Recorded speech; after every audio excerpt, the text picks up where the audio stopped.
Sejam todos bem-vindos ao nosso podcast.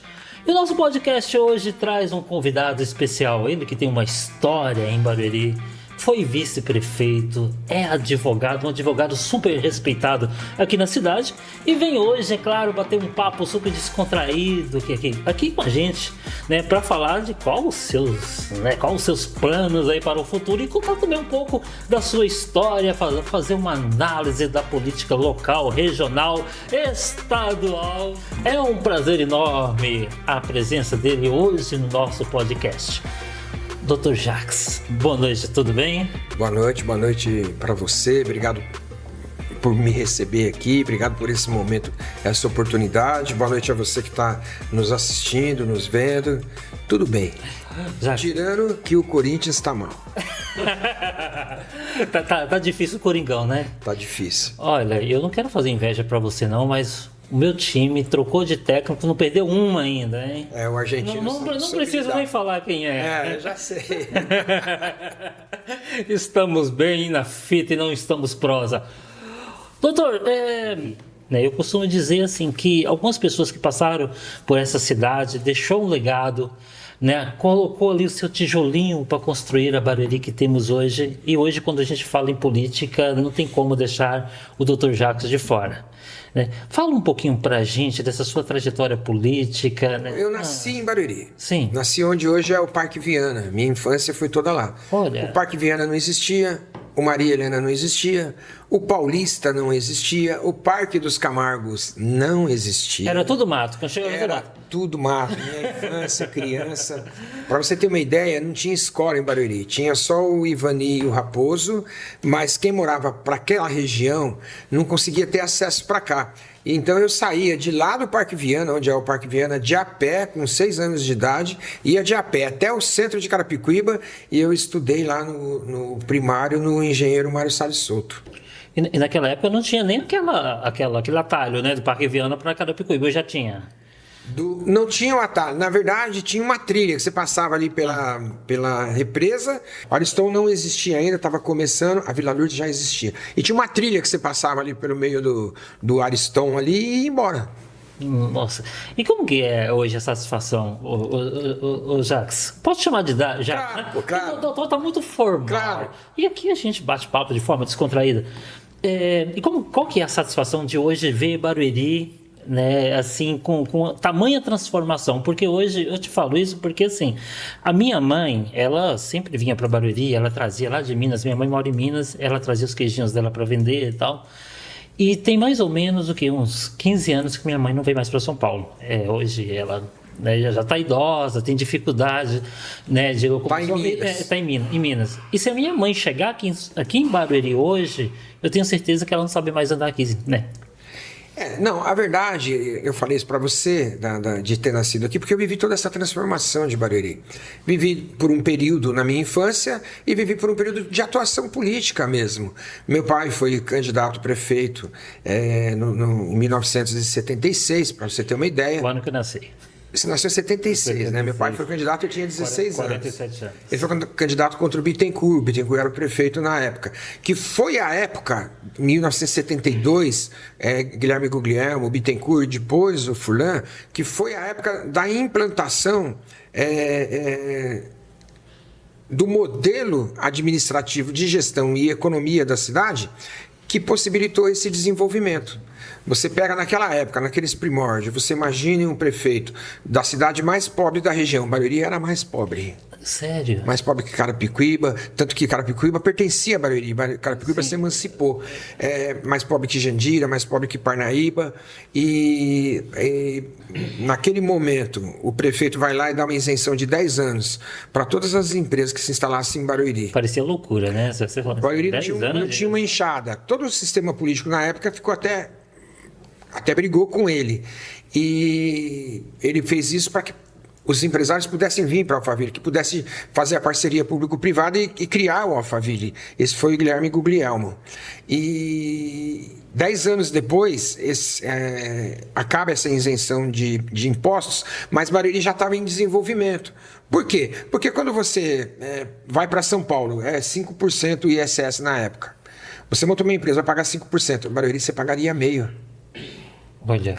Então, olha a diferença para o empresário. Pagar 10 vezes mais imposto lá e 10 vezes menos aqui. Isso gerou uma explosão. E essa explosão foi quando o Furlan se elegeu, acabou a isenção e o Furlan fez a transformação que tinha que fazer. E uma coisa importante que as pessoas não comentam na gestão pública: responsabilidade fiscal. Responsabilidade fiscal só veio com o Fernando Henrique Cardoso, mas o Furlan em 1982 já praticava isso, o Bittencourt já praticava isso. Foi isso que deu a organização de Barueri. Barueri é um município que não tem dívida. E o legal, Jacques, é que ontem mesmo eu estava entrevistando um convidado aqui e a gente falava da visão do gestor para o futuro. Porque hoje o prefeito, ele entra, o que ele fala? Eu estou começando agora meu mandato, né, posso de repente me candidatar à reeleição, no máximo 8 anos aqui dentro da prefeitura. Certo. E tudo que ele faz, ele pensa nesses 8 anos. No caso de Barueri, né, o Bittencourt, né, quando lançou esse modelo para a Alphaville, ele não pensou nele, ele pensou lá na frente, né? Porque ele não arrecadou um centavo de ISS desse modelo de gestão. Não, tanto que foi dado isenção. Exato. ISS e IPTU. E o IPTU mais barato do Brasil, naquela época, para que as empresas viessem, e ficou até hoje.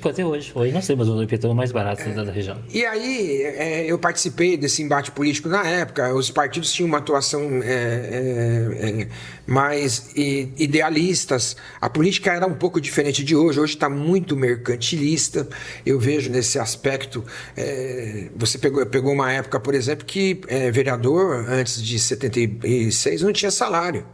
Olha. O cara tinha que ir realmente lá por amor à terra, amor à pátria, amor ao bairro. Eu queria que isso voltasse hoje, viu? Vai ver quantos que ficariam. Na verdade, se você tem alguns lugares, alguns países que realmente tem o americano, que em alguns lugares é assim. Se eu não me engano, na Suíça é assim. Porque hoje é uma vergonha. O Brasil são invertidos os valores, né? Muito privilégio para a classe política, para a classe judicial, ou seja, para a classe que gera o país, legislativo, executivo. Judiciário é muito privilégio, isso mata o país. Jacques, já que estamos falando em política e a gente acabou voltando no passado, vamos vir para a atualidade tendo a seguinte análise, né? Muita gente passou na política, deixou um legado, deixou um nome, e até hoje, né? Se você falar no nome Ulisses Guimarães, né? Todo mundo lembra, Mário Covas, mas a política, ela veio de uma certa forma, apesar de ter muitos nomes ainda antigos, né? que ainda hoje atua na política, mas muita gente nova entrou, né? E nós vamos pegar, por exemplo, o exemplo de São Paulo, cidade de São Paulo.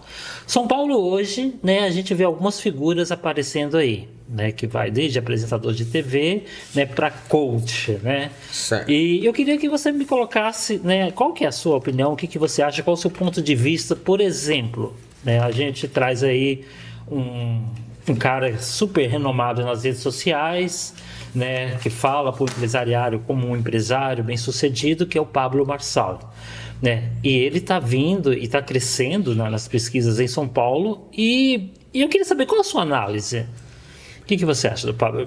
Na verdade, você falou de Ulisses Guimarães, falou de Mário Covas, era um outro momento político, um momento que viveu a ditadura, pós-ditadura, homens de valores que lutaram realmente contra a ditadura. Porque às vezes as pessoas falam assim, a ditadura, o militar, tal. Toda ditadura é com o militar, seja ela de esquerda ou de direita. E toda ditadura colhe o direito de qualquer cidadão. Então, eu sou contra tudo isso, as ditaduras. E nós tivemos pessoas ilustres que lutaram contra a ditadura no país e na redemocratização. Você falou dois nomes aí que são ícones. Sim. Um que foi governador de São Paulo e o outro que foi deputado federal e que é responsável até pela Constituição de 2008. E aí você fala de São Paulo, Marçal. Vamos lá, Marçal e Datena. Marçal e Datena, na minha visão. Marçal é um menino lá de Goiás, um jovem de Goiás, andava de bicicleta, andava de chinelo, foi trabalhar, trabalhou 8 anos lá numa empresa lá de marketing, de comunicação, não sei especificar direito, é mais ou menos isso que eu sei. Se formou advogado, estudou. Então, ele não nasceu rico. Ele nasceu pobre, ele tinha um salário de R$ 2.000, o sonho era ter 10 mil. E se desenvolveu dentro do trabalho e dentro das experiências de vida dele, entrou nesse nicho de mercado, as palestras que ele faz, o curso que ele faz. As promessas que ele faz. E se tornou um grande empresário. Se tornou realmente um grande empresário. Eu acho que dentro das promessas que ele faz, eu até acho interessante o Marçal. Eu vejo algumas coisas dele. Vai ficar rico igual ele? Não vai ficar rico igual ele. Pode, em 1 milhão de pessoas que fizeram o curso com ele, talvez uma fique pela circunstância de vida, como ele também ficou. Mas eu acho que ele dá conteúdo nos cursos, ele dá conteúdo, ele é um professor nesse aspecto, de mudança psicológica, mudança de conduta, de você realmente ver a vida de uma maneira mais concreta. Isso é importante para o cidadão. E vejo nele, como empresário também, uma pessoa ativa. Um cara que realmente soube desenvolver esse lado e ficar rico que nem ele ficou não é fácil, mas é com trabalho. Ele não ficou rico com a política, ficou rico com o trabalho. Ele não ficou rico encostado em ninguém, ele ficou rico desenvolvendo o trabalho dele. Então eu vejo nele e eu tenho essa visão, e eu acho que isso aqui vai um recado para ele, que o país nosso precisa de estadista, precisa de pessoas que tenham realmente a oportunidade de ser governador, de ser prefeito, ser presidente da República, mas que vão ali para fazer a diferença. Mas você acha que trazer isso para a política, esse olhar de coach, de que ele costuma, por exemplo, ele tem um ditado que ele fala que ele pega muito a prosperidade, né? O reino, né? Ele fala muito, o reino aqui e tal. Mas você acha que trazer isso, é legal trazer isso para a política? Você acha que funciona? Eu acho que vai na capacidade que ele mostra de desenvolver os negócios dele, de realmente multiplicar. Se você pegar na política e ele fizer uma gestão eficiente, como faz nas empresas dele, acabou. O que o Brasil precisa é de sair da política tradicional, aquela política arraigada, aquela política atrasada. Se a gente pôr uma política empresarial, se você administrar uma prefeitura como uma empresa, ou o país como uma empresa, não tem quem segura o Brasil. Se realmente for enxuto, sem empréstimo, sem rolo, sem... Mas você acha que o Dória, por exemplo, ele trouxe essa proposta para o Estado, né? De administrar, ele falava, né? Eu não sou político, eu sou administrador e tal. Mas no caso do Dória... ou seja, eu acho que o Dória fez uma boa gestão, mas o Dória não conseguiu emplacar, mesmo com essa visão de ser o administrador na política, no serviço público, né? Eu acho que o Dória tinha tudo para fazer isso. Ele fez no Estado de São Paulo, ele fez um bom governo. Se você for fazer uma análise, entrar no governo dele, ele fez ele foi um bom gestor. Ele foi um bom gestor. O problema do Dória, e aí que não pode ter isso, a ganância do poder.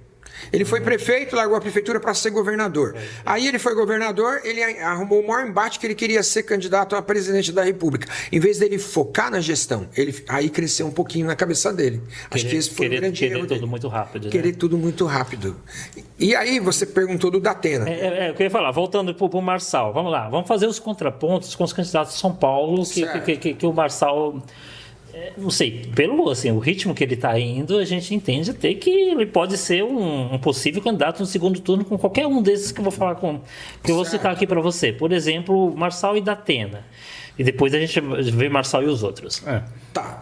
O Datena, a gente que assiste televisão. Pô, eu sou corintiano e assisto jogo de futebol desde moleque. E o Datena foi repórter de campo, o Datena é um jornalista, o Datena construiu o patrimônio de comunicação, porque ele é um grande comunicador. E aí ele tem esse programa de televisão na Bandeirantes, que deu acesso a ele a milhões de pessoas. Então, o Datena fala com milhões de pessoas. E aí você passa a influenciar quando você fala com milhões de pessoas. E ele foca muito na segurança. Mas ele é um cara de uma nota só. O Datena não está preparado para a política, ele é uma pessoa de uma nota só. Então, prendeu ele em tal lugar, tem que fazer isso, aí tem que fazer aquilo, aí tem que fazer aquilo outro. É a opinião dele, ele manifesta a opinião naquele momento sobre aquilo, só que, olha que interessante, Datena já foi 5 vezes se manifestou como candidato. Candidato a presidente da República, candidato a vice-presidente da República, candidato a governador, E acabou candidato a senador. Acabou não candidatando para nada, né? Só falou, né? Candidato a senador e agora pré-candidato a prefeito de São Paulo. A princípio, né? Se ele não desistir também, né? Na minha opinião, ele vai desistir. Só que o que me magoa com o Datena, é que uma pessoa com um poder de comunicação desse tamanho, com um poder de influência desse tamanho, todas as pessoas que ele atinge pessoas que confiam nele, só que ele brinca com essas pessoas. Ele brinca com a política, ele não faz da política uma coisa séria. Ele paquera, é o cara que paquera a moça lá, tal, faz ela ficar afim dele, quando ela está interessada, ele sai fora. Ele sai fora. Então, na minha concepção, isso aqui vai para você, Datena. A gente não pode brincar com as pessoas, com a credibilidade que você tem com as pessoas. Política é coisa séria. A pessoa cria uma expectativa em relação a uma melhora de vida, a tudo que é o discurso que você faz na televisão. Então, na minha concepção, Datena, na política, falando na linguagem dele, é um bundão. Tá aí, tá deixado o recado. Então, entre ele e o Marçal, eu acho que o Marçal dá um baile nele nesse aspecto de desenvolvimento, de gestão, de participação, de conhecimento. O Marçal e o Ricardo Nunes. Ricardo Nunes, atual prefeito de São Paulo, empresário. E como que você vê essa briga? Você vê, o Ricardo Nunes foi vice-prefeito do Covas. O Covas se elegeu, PSDB, dentro de um projeto, e o Ricardo Nunes se tornou prefeito de São Paulo. Então, o que eu acho no Ricardo hoje? Eu vejo ele é uma pessoa inteligente, tem a capacidade dele e tal, mas ele representa uma política arcaica. Eu penso dessa maneira, eu interpreto dessa maneira. Você faz uma análise sem paixão. Nós somos uma das maiores cidades do mundo. A cidade de São Paulo tem o terceiro orçamento do Brasil. Então, qual que é o projeto de educação para a cidade de São Paulo? Como que está a avaliação da educação na cidade de São Paulo? É interessante isso. Como que está o transporte na cidade de São Paulo? Segurança na cidade de São Paulo? Habitação na cidade de São Paulo? Você vê hoje que o presidente da Câmara está lá, é vereador há não sei quantos mandatos, que o político de tal bairro está agregado com o prefeito naquele esquema político, que os partidos políticos estão, na maioria, com ele porque tem cargos na prefeitura. Então, eu acho que essa política ela é uma política arraigada. Não estou falando que ele não faz um trabalho razoável, mas eu estou falando que podia ser feito muito mais. Então, nesse aspecto, eu acho, de novo eu volto, que o Pablo Marçal, se ele tiver o ideal, for uma pessoa idealista e vir como modernismo para a política, trazer uma gestão moderna do pensamento, do empresariado, do jeito que administra as empresas e quebrar esse ciclo vicioso que tem no país da política, eu acho que pode ser uma transformação. Então, hoje, eu também fico com o Pablo Marçal contra o prefeito de São Paulo por esses aspectos. Perfeito, Jacques. Porém, o Pablo Marçal, a gente sabe que ele, quando a gente fala de extrema-direita, não sei se dá para considerar o Pablo Marçal como de extrema-direita, mas que ele é muito de direita. Eu não sei se chega a ser a direita extrema. E nós temos um outro candidato em São Paulo, que é o Guilherme Boulos, né? Que aí já é um outro polo. Você acha que o que aconteceu na política nacional, Lula e Bolsonaro, dois polos extremos, você acha que se vir Boulos e Marçal para São Paulo, vai acontecer a mesma coisa? Dois extremos? É interessante isso que você falou, porque o Bolsonaro, ele veio e ele conseguiu, dentro de um aspecto, social, político, criar esse negócio dessa polarização. E se denomina direita. E se denomina esquerda para cá. Só que, eu pergunto para você, olha a credibilidade do Bolsonaro. Ele foi candidato a presidente em 2018. Eu votei no Bolsonaro. Vamos mudar um pouquinho a política do país, a gestão. Vamos privatizar todas as estatais, o discurso do Bolsonaro. Vamos acabar com o Bolsa Família, discurso do Bolsonaro. Vamos enxugar a gestão pública, que é o discurso chamado de direita. Bolsonaro criou 2 estatais para os militares. Ele privatizou quantas estatais das 500 estatais que tem no país? Nenhuma. O Bolsa Família, ele multiplicou por 20. O Lula fez um Bolsa Família que atendeu e incluiu. O Bolsonaro multiplicou por 20 com intuito político. Não, eu estou falando isso para você assim, só para dar uma pincelada. Sim. Aí ficou assim. Eu não gosto do Lula, eu vou votar no Bolsonaro. Eu não gosto do Bolsonaro, eu vou votar no Lula. É um discurso vazio e isso enganou o povo. Por quê? O que é o projeto para a educação no país? Qual que é o projeto para a saúde no país? As pessoas não votaram no projeto e propostas. Votou no outro porque não gosta do outro. Votou de um e no outro. Então, você faz uma análise hoje, assim, vamos supor que ficassem no segundo turno Marçal e Boulos. Você viu um monte no Congresso, uma discussão lá, né? O Boulos, o Janones, o menino lá, como chama aquele menino de Minas? O Nicolas. É só um teatro, é uma brigaiada, mas assim, ninguém discutiu assim, eu sou de direita, eu sou de esquerda. O Nicolas vai lá, eu sou de direita. O Boulos vai lá, eu sou de esquerda. Mas as mordomias dos deputados continuam a mesma. Auxílio aluguel, auxílio mudança, R$1.000 para pagar um almoço, 10 bilhões de despesa no Congresso, emenda sendo de direita ou de esquerda para favorecer esse ou aquele deputado. E aí é isso que eu trago dentro dessa conversa minha com você. E São Paulo, Boulos contra Marçal, se fica desse jeito. Qual que é o projeto de Boulos para São Paulo? Eu não tenho, de verdade, eu não vejo uma credibilidade do Boulos. Eu acho que o movimento social ele é importante. Ele é importante, que nem o Boulos comandou as invasões de terra, a invasão de propriedade, porque ele representava os movimentos dos sem teto. Os movimentos do sem teto. Mas eu pergunto para você, com esse movimento, hoje São Paulo tem uma defasagem de quantos milhões de pessoas sem teto? Quantas pessoas vivem de aluguel? Esse movimento dele ajudou quantas pessoas? 500 pessoas?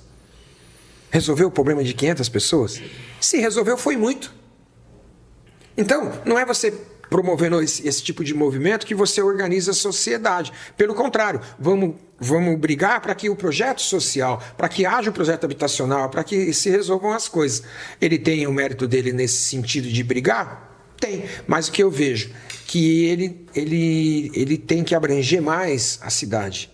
E aí volto de novo. Qual que é o projeto para a educação? Qual que é o projeto para a saúde? Qual que é o projeto para a infraestrutura? Para o transporte? Qual que é o projeto de inclusão? E não, eu sou de esquerda porque eu sou a favor do sem-teto e eu sou de direita. Aí eu vejo o Marçal mais capacitado. Ele acaba indo mais para o centro até, né? Tirando um pouco essa polarização. Continuando dentro desse cenário. Vamos lá. Dentro de São Paulo ainda. Tabata Amaral. E aí? Tabata Amaral, eu acho o seguinte, essa menina veio da periferia, foi se formar lá em Harvard, lá na especialidade dela lá, acho que é comunicação, política, não sei. É uma menina que viveu toda a experiência da periferia. E é uma garota, né? Eu estive com ela semana passada, estive numa festa de teatro onde ela estava. Nossa, como ela é novinha. Novinha, mas você vê o que eu falo pra você. Direita, esquerda. Mas como que essa menina lá da periferia adquiriu todo esse conhecimento, essa experiência? Primeiro, pelo idealismo dela. Segundo, pela luta dela. Terceiro, educação. Educação. Ela teve as oportunidades, ela alçou essas oportunidades através dela na luta pela educação. Então é assim, ela conseguiu se formar, conseguiu estudar, se esclarecer. Mas nós temos milhões de brasileiros que são semi-analfabetos no 9º ano, no 7º ano. Por quê? Porque o sistema educacional nosso está falido. Então a Tabata é um exemplo da vitória individual da educação de uma pessoa só, que poderia todo mundo ter a mesma oportunidade. Se for ter a capacidade é diferente, mas a mesma oportunidade. Então eu vejo a Tabata como uma pessoa idealista, vejo ela como defensora da educação, pela experiência que ela viveu e pelo que ela conquistou pela educação. É uma menina que luta contra a desigualdade social. É mulher? É mulher. Então, eu vejo ela como uma pessoa nova, nova na mentalidade política, não é na idade, entendeu? Porque você pode ter 80 anos, que nem eu via as palestras do Suassuna, e tem uma mentalidade moderna, atual, e que se coadune com a sociedade moderna. Então, eu vejo a Tabata com um potencial muito grande. Só que politicamente ela tem que ter um pouco mais de penetração política, e isso é difícil, porque o sistema político não gosta de pessoas como ela. Né? É aquilo que eu falei para você do sistema arcaico. O Ricardo Nunes tem 15 partidos, tem 20. A Tabata, coitada, tem um. E aí, mais um é perigoso até querer tirar dela. E o PSB não vai tirar, porque ela está ali. Mas ela tem essa experiência. Então, eu vejo que ela poderia ser uma grande prefeita. Vejo, por outro lado, o Marçal. No lado empresarial, o lado econômico, o lado mais gestor, e ela nesse lado. Eu, pessoalmente, gostaria, sim, que um fosse prefeito e o outro vice. Eu acho que casaria. As ideias casariam os projetos. Nesse aspecto, eu vejo nesse ponto, sem conflito. Vamos ver como que vai correr São Paulo. Mas, é assim, eu vejo como cidadão e torceria por isso. Já que o Pablo Marçal entrou na nossa conversa... Na nossa vida? Na nossa conversa. Na nossa conversa. Vai entrar sem se eleger prefeito de São Paulo. Olha, eu vou colocar você fazer umas caminhadas com ele. Olha lá, 3 quilômetros no mínimo, hein? Vou ter que emagrecer, o bichinho é bom. Ele esteve no Congresso, né? Lá com o Bolsonaro, falou que foi consultar, né? Você viu essa história? Eu vi essa história no Google, né? Ele esteve no Congresso lá na votação que o Boulos, na comissão do Boulos, lá que o Boulos é relator do processo do Janones, das rachadinhas, sim. Onde o Boulos deu um parecer favorável ao Janones que não tinha rachadinha. Aí o Boulos já está pisando na bola. Né? Quando você prega as pessoas não têm moradia, que têm necessidade, você vai lá, está defendendo mordomia, né? E erro também. Mas foi lá essa discussão. E eu vi que o Pablo Marçal teve uma reunião com o Bolsonaro. Não sei de onde que foi lá, mas teve. E perguntado sobre isso, o Marçal falou que foi fazer uma consulta. Então, eu acho que tudo bem, faz parte de você ter uma relação, de você se relacionar politicamente, faz parte. Você falar com esse, com aquele, você falar com todas as lideranças e realmente adquirir um pouco de experiência, conhecimento, ouvir, para trazer uma bagagem para você. Que nem você falou, às vezes, ele pode ser de direita e vai consultar o Bolsonaro. Mas não é a direita, ele tem que consultar também algumas outras pessoas para ter uma outra visão da gestão pública. Porque a gestão de empresa é uma coisa, a gestão pública é outra. Tanto que eu falei da economia liberal, o Bolsonaro defendeu a economia liberal, o posto Shell lá, o secretário dele, esqueci o nome dele lá. Ipiranga. O posto Ipiranga e tal. O Paulo Guedes. O Paulo Guedes. Então tinha aquele viés liberal, o mentor dele lá, o outro lá que morou nos Estados Unidos, morreu agora, que é a economia totalmente liberal. Economia liberal os americanos, os Estados Unidos. Um país rico, um país que um povo tem uma outra consciência, uma outra formação. Só para você ter uma ideia, eu estava vendo esses dias, só o estado da Flórida, ele arrecada, ele é mais rico do que o Brasil inteiro. Só um estado.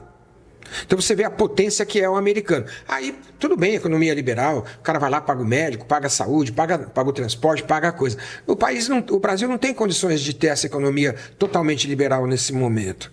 Então você tem que de defender realmente o liberalismo econômico, o desenvolvimento, as oportunidades de educação, mas você tem que proteger aqueles que não tiveram oportunidade.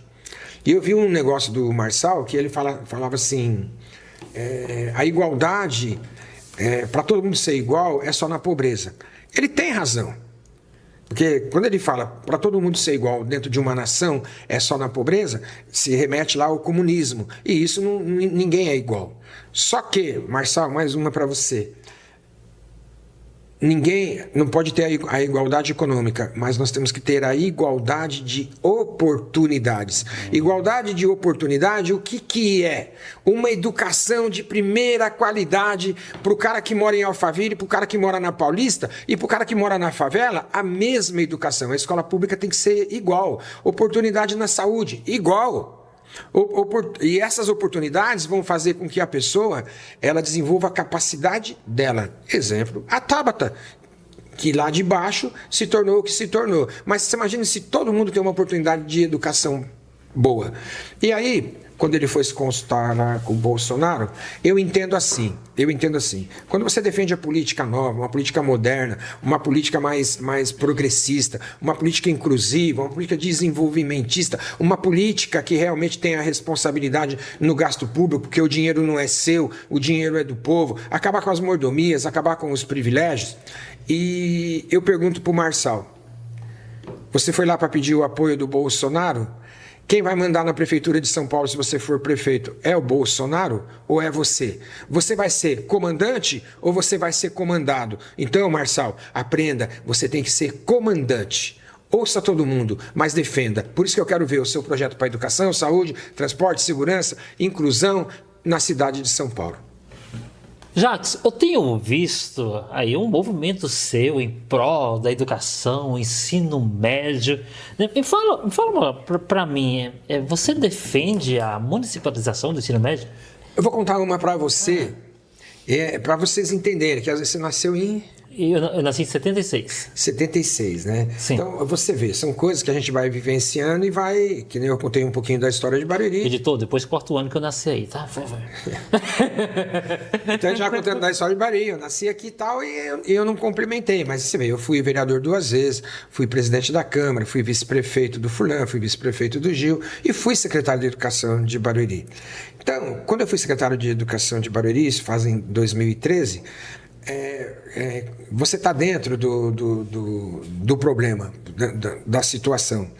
Então, Barueri era uma cidade que, em 2013, eu estou falando isso e eu vou fazer um retorno para você para 97, que, quando nós assumimos a Secretaria da Educação, a Prefeitura dava material escolar para 10% dos alunos só. Esse material durava 3 meses. Então, nós oferimos na educação que o seguinte, a molecada não tinha material para estudar. Olha que interessante. E aí você pega uma cidade rica, cuja maioria do povo não teria condições de comprar um material escolar para passar o ano.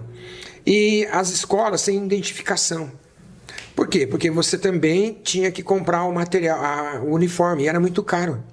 Então o que nós fizemos? Material escolar para todo mundo, e o uniforme para todo mundo, para você realmente identificar a escola, para você ter o aluno mais identificado com a escola. Fora os outros projetos que nós fizemos, que eu também vou deixar para outra oportunidade para te falar, que foi feita uma revolução naquele momento dentro da nossa educação. Mas eu volto em 97. Eu era vereador. Em 1996, quando a gente se elege, em novembro lá de 96... nós começamos a fazer um trabalho que até o Bilafon, que já era vereador, vinha desenvolvendo. Você sabe que em 1996, ou eu vou perguntar para você sabe quantas escolas o município tinha em 1996 do município? De Barueri? Não, de número... Eu lembro que na época eu até fazia parte do movimento estudantil, mas eu não lembro quantas escolas, mas eram poucas, né? Vou contar para você. Uma só. Uma só? Só. A maternal ali do centro. Sério? Por quê? Porque quem tomava conta da educação era o Estado. Até da educação de primeiro grau, a educação do ensino básico. O que foi feito naquela época? A municipalização do ensino básico. Isso, e aqui eu faço um elogio ao Fernando Henrique Cardoso, quando ele foi presidente, que ele criou o Fundeb, criou um monte de coisa para a educação e criou essa possibilidade da municipalização do ensino. Quando ele cria isso, Barueri, naquele momento, foi um dos primeiros municípios, e o único naquele momento, que municipalizou 100% do ensino básico. Eu lembro.